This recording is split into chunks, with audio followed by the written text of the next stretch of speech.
परम पिता परमात्मा के सभी अंशों को हृदय से मेरा सादर नमस्कार। बंधुओं, आज की इस वीडियो में हम आप सभी को ग्राही चूर्ण के फायदे बतलाने वाले हैं।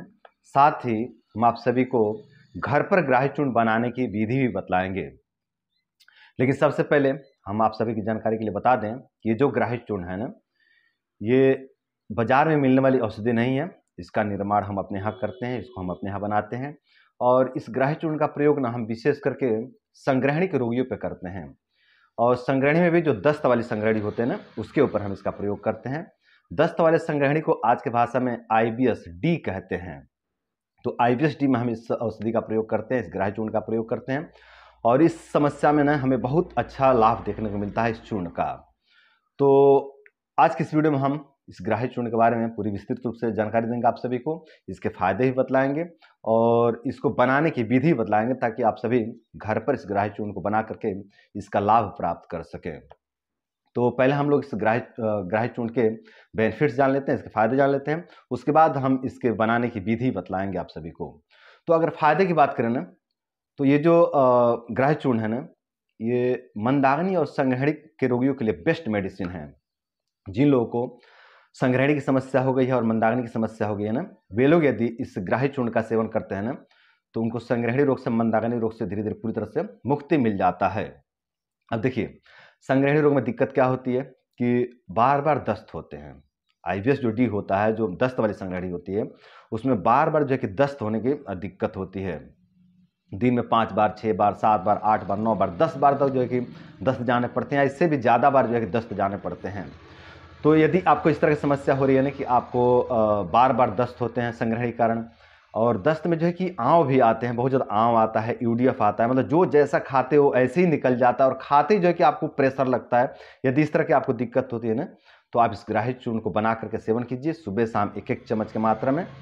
तो जो आपको संग्रहणी और मंदाग्नि की समस्या हो गई है, इस समस्या से आपको मुक्ति मिल जाएगी। और संग्रहणी मंदाग्नि के कारण जो आपको बार बार शौच जाने की समस्या हो रही थी, इस समस्या से भी आपको मुक्ति मिल जाएगी। जो आपको शौच में आंव जाने की समस्या हो रही थी, जो कफ जाने की समस्या हो रही थी, उस समस्या से भी आपको मुक्ति मिल जाएगी।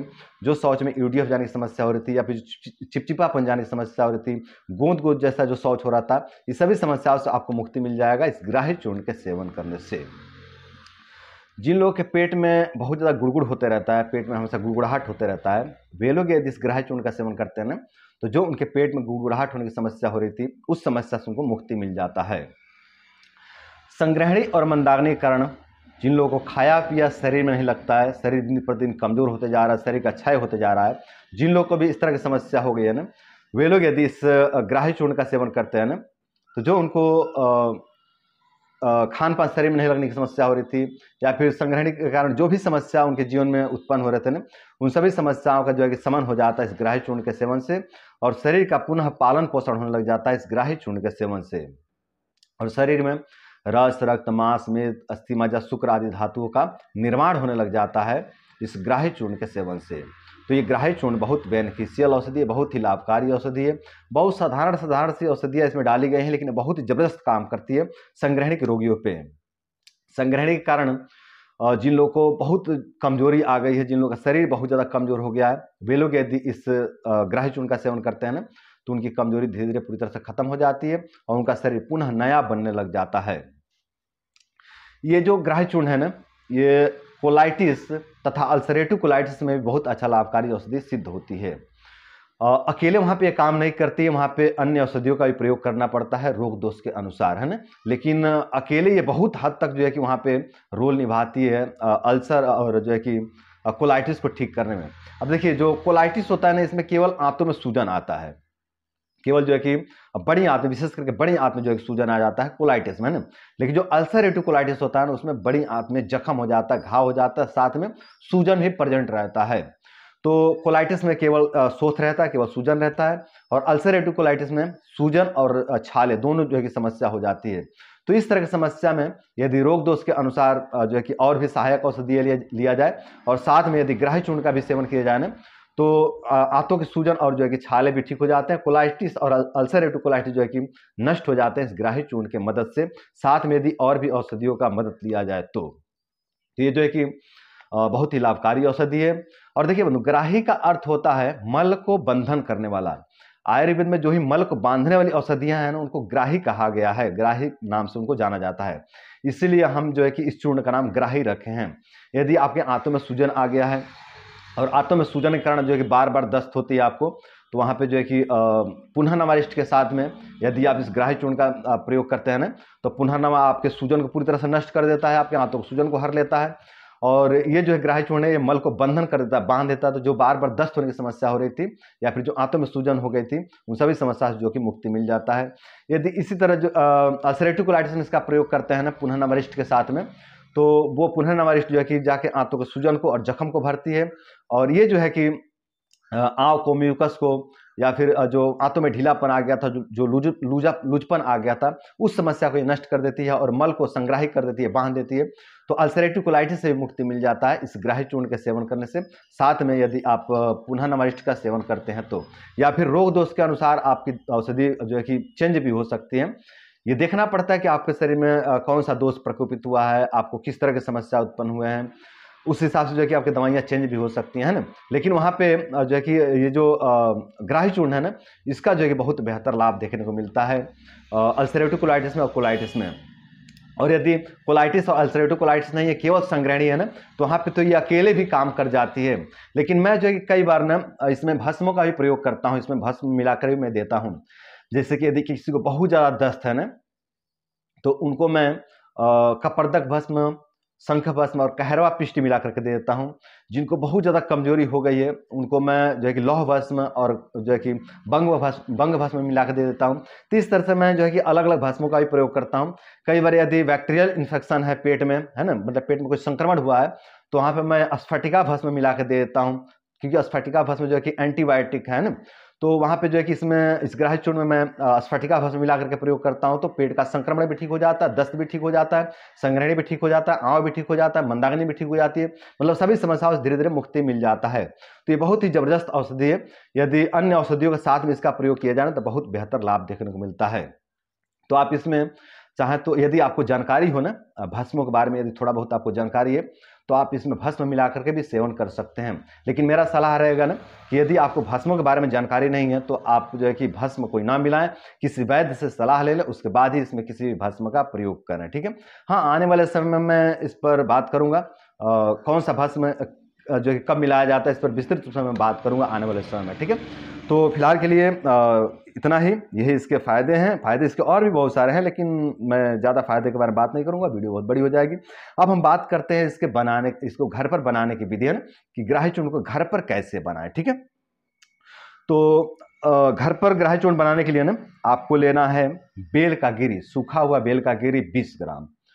ये आपको पंसारी वाले के यहाँ मिल जाएगा, जो आपके बाजार में जो जड़ी बूटी की दुकान है ना, वहाँ से आप, वहाँ पे आप जा करके बोलिए कि हमको बेल का गिरी चाहिए, है ना, तो आपको बेल का गिरी दे देंगे। वो लेना है आपको 20 ग्राम। सौंठ लेना है आपको 15 ग्राम। सौंठ जो होता है ना, ये अदरक का सूखा हुआ रूप होता है ना। अदरक को जब सुखा लिया जाता है ना, तो वो सौंठ बन जाता है ना। तो सूखा हुआ अदरक, जिसको सौंठ कहते हैं, ये लेना है आपको 15 ग्राम। धाय का फूल लेना है आपको 20 ग्राम। धाय का फूल जो है कि आपको मिल जाएगा पंसारी वाले के, है ना। ये सभी औषधि जो भी मैं बता रहा हूँ, ये पंसारी वाले के यहाँ आपको बहुत सहजता से उपलब्ध हो जाता है, तो आप वहाँ से ले लेंगे, ठीक है। और ताज़ा लेंगे, ध्यान रखें इस बात का कि औषधि ताज़ा होनी चाहिए, सड़ा हुआ नहीं होना चाहिए, गला हुआ नहीं होना चाहिए। यदि सड़ा हुआ है, उसका गुण ही नष्ट हो गया, तो वो लाभ प्रदान नहीं करेगा, ठीक है। तो आप ताज़ी औषधि जो कि लेके आएंगे, ठीक है। आपकी चौथी औषधि है हल्दी। जो हल्दी हम लोग खाने में यूज करते हैं वही लेना है, लेकिन आपको टुकड़ा लेना है, ठीक है। पाउडर आपको नहीं लेना है, आपको हल्दी का टुकड़ा लेना है 10 ग्राम, ठीक है। धनिया लेना है, वही धनिया का बीज जो अपन मसाले में यूज करते हैं, खाने में यूज करते हैं, ठीक है। धनिया का बीज लेना है 40 ग्राम, ठीक है। और सौंफ लेना है आपको 80 ग्राम। सौंफ भी वही जो हम लोग मसाले में यूज करते हैं, खाने में आम रूप से हम लोग यूज करते हैं, वही जो है कि सौंफ, ठीक है। ये लेना है आपको 80 ग्राम। मैं फिर से रिपीट कर देता हूँ, बेल का गिरी लेना है 20 ग्राम, सौंठ लेना है 15 ग्राम, धाय का फूल लेना है 20 ग्राम, हल्दी लेना है 10 ग्राम, धनिया लेना है 40 ग्राम और सौंफ लेना है 80 ग्राम। ठीक है, इन सबको अलग अलग जो है कि कूट पीस करके चूर्ण बना लीजिए। ध्यान रखें, अलग अलग कूटना पीसना है, एक में सबको मिला करके नहीं कूटना है। सबको अलग अलग कूट करके इनको पाउडर कर लीजिए, पीस करके पाउडर कर लीजिए। फिर सबको एक में मिला करके अच्छे से छान लीजिए, है ना। और जो मोटा मोटा दाना है उसको निकाल कर फेंक दीजिए, और जो बारीक दाना है उसको जो है कि आप संचय करके रख लीजिए एक डब्बे में। और उसमें से आप जो है कि सुबह शाम एक एक चम्मच के मात्रा में सेवन करें, तो जो आपको संग्रहणी की समस्या हो गई है इस समस्या से आपको मुक्ति मिल जाएगी। जो आपको मंदाग्नि की समस्या हो गई है इस समस्या से आपको मुक्ति मिल जाएगी, क्योंकि इसमें सौंठ जो है कि अग्निवर्धक है, इसमें हल्दी भी अग्निवर्धक है, धनिया भी अग्निवर्धक है, सौंफ भी अग्निवर्धक है, और बेल में भी थोड़ा सा अग्निवर्धक गुड़ पाया ही जाता है। तो इसमें कई दवाइयाँ जो है कि अग्निवर्धक हैं। तो जो आपको मंदाग्नि की समस्या हो गई है इस समस्या से भी आपको मुक्ति मिल जाएगी।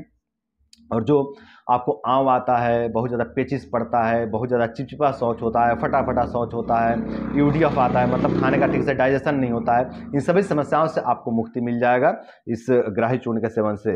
यदि आपके पेट में बहुत ज़्यादा गुड़गुड़ गुड़गुड़ होते रहता है, बहुत ज़्यादा पेट गड़गड़ करता है, तो उस समस्या में भी आप इसका प्रयोग करके लाभ प्राप्त कर सकते हैं। यदि संग्रहणी के कारण आपके शरीर का नाश होते जा रहा है, आपके शरीर का क्षय होते जा रहा है, तो उस क्षय को भी आप रोक सकते हैं चूर्ण के सेवन से। हाँ, ध्यान रहे, कब्ज वाला संग्रहणी में आप इसका प्रयोग करके क्षय को नहीं रोक सकते। कब्ज वाला संग्रहणी के कारण जब शरीर का क्षय होता है ना, तो वहाँ पे जो है कि द्राक्षासव, द्राक्षारिष्ट, अभ्यारिष्ट, कुमारी आसव जैसे जो औषधियाँ हैं ना, उसका प्रयोग किया जाता है। लेकिन दस्त के कारण, शौच के कारण, आंव के कारण यदि आपके शरीर का नाश हो रहा है, आपके शरीर का क्षय हो रहा है ना, तो वहाँ पे आप इस ग्राही चूर्ण का प्रयोग करके, इसका सेवन करके आप अपने शरीर के क्षय को रोक सकते हैं और अपने सभी समस्याओं को धीरे धीरे पूरी तरह से ठीक कर सकते हैं। तो बंधुओं, यही था आज का जानकारी।